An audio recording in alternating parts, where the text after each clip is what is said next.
This is a modified Packard 200 four-door sedan, and you'll see why we call it modified in a minute. It's a handsome-looking vehicle. Wide white walls, full wheel covers. I think these seats have been reupholstered, would be my guess. So I think that would be a daring color for Packard back in 1952.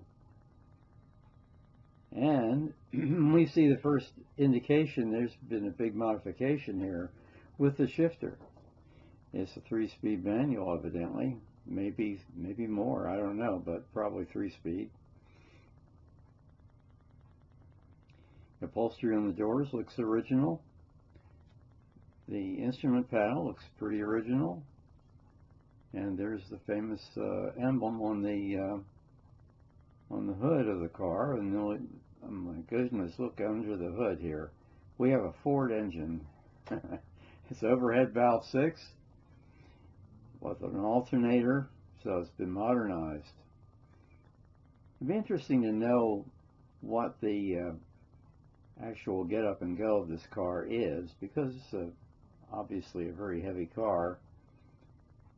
And we have the 6 piloting it. Beautiful grille and chrome work is excellent. And the paint's really good too. But you really get a shock when you look under the hood.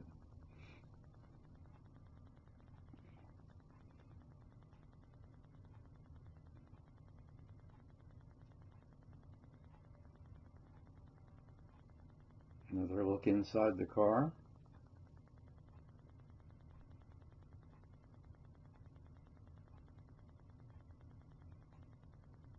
You notice the bright work there along the rear fender and the typical back end view of the Packard.